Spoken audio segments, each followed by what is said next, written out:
Kekuatan siluman di balik penjarahan rumah Sri Mulyani. Dinopati Jalal bongkar 3 kejanggalan.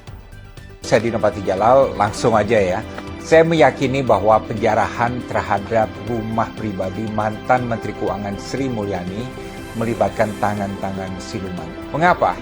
1, saya sudah 25 tahun mengenal Sri Mulyani, tapi sampai sekarang pun saya tidak pernah tahu di mana rumah pribadi beliau. Bahwasanya ada ratusan bahkan ribuan orang yang tidak ada hubungannya sama sekali tiba-tiba bisa tahu alamat persis dari rumah beliau, berarti ada yang mencari informasi tersebut dan memberikannya kepada massa, dan ini berarti ada konspirasi. Kedua, orang-orang yang menjarah rumah Sri Mulyani bukan berasal dari sekitar rumah beliau. Mereka dari luar Jakarta atau berada di tempat di Jakarta yang jauh dari rumah kediaman Sri Mulyani. Mereka juga tidak menjarah rumah lain, baik di kiri ataupun di kanan di sekitar wilayah tersebut, dan hanya secara khusus menargetkan rumah kediaman Sri Mulyani. Dan saya yakin sebagian besar, bahkan mungkin semuanya, tidak ada yang tahu bahwa yang mereka jarah itu adalah rumah Sri Mulyani. Mereka datang juga tidak sendiri-sendiri, mereka semua datang rame-rame secara bersamaan dan diangkut dengan truk.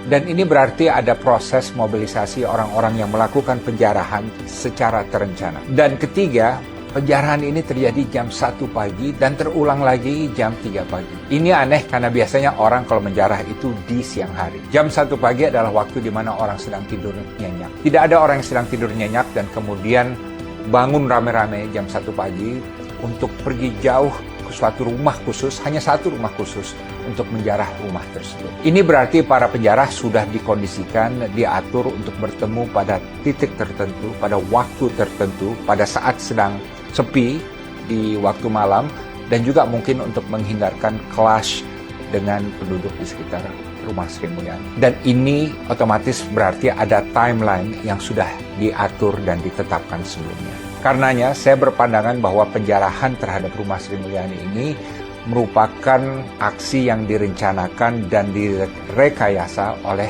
kekuatan siluman. Jadi bukan sesuatu hal yang spontan dan alami dari masyarakat. Dan saya benar-benar berpandangan bahwa Sri Mulyani apapun alasannya menjadi target dari kekuatan tertentu. Dan hal inilah yang perlu diinvestigasi baik oleh polisi namun juga oleh Badan Intelijen Negara. Siapa yang merencanakan? Apa motivasinya? Siapa yang mengendarai truk-truk? Dan siapa yang membayar truk-truk tersebut? Siapa yang memberikan komando di lapangan? Saksi dan pelakunya banyak sekali. Video dan fotonya juga ada di mana-mana. Silahkan tanyakan kepada mereka. Pasti akan ada yang bersuara. Kenapa saya membuat pernyataan ini? Karena saya tidak mau orang baik dan jujur seperti Sri Mulyani dizolimi dan disengsarakan. Orang yang pintar, jujur, dan berintegritas adalah barang yang langka di Indonesia. Silahkan kejar dan maki-maki para koruptor.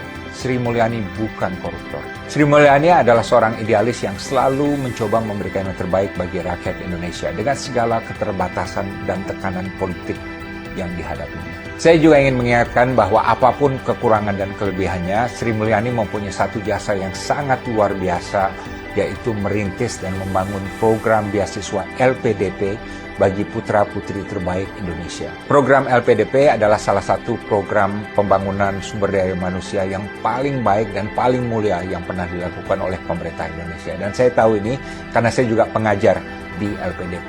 Program LPDP ini melahirkan paradigma baru bahwa upaya untuk mencerdaskan bangsa Indonesia itu bukan tanggung jawab negara lain, tapi tanggung jawab utama bangsa kita sendiri. Dan kita tidak boleh pelit untuk berinvestasi untuk pendidikan anak-anak kita sendiri. Kalau suatu hari Indonesia menjadi negara yang maju, modern, makmur, dan bersih, itu antara lain adalah akibat kontribusi dari puluhan ribu dan bahkan ratusan ribu lulusan LPDP yang kita banggakan ini. Dan Sri Mulyani adalah bagian penting dari inisiatif besar nation building ini. Kepada orang-orang yang dimanipulasi oleh tangan-tangan siluman untuk melakukan penjarahan di rumah Sri Mulyani, ingatlah ini. Yang kalian simpan di kamar Anda itu adalah barang haram, barang curian. Barang itu sama sekali tidak akan memberikan Anda kepuasan atau kebanggaan, hanya dosa yang akan selalu menghantui Anda ketika beribadah. Saya menghimbau kembalikan barang curian itu kepada Sri Mulyani, karena nanti di liang kubur Anda akan ditanyakan oleh malaikat, kenapa Anda mencuri barang halal milik orang baik dan jujur yang sudah banyak berjasa pada Indonesia. Saya Dino Patijalal, speak truth to power, speak truth to the people.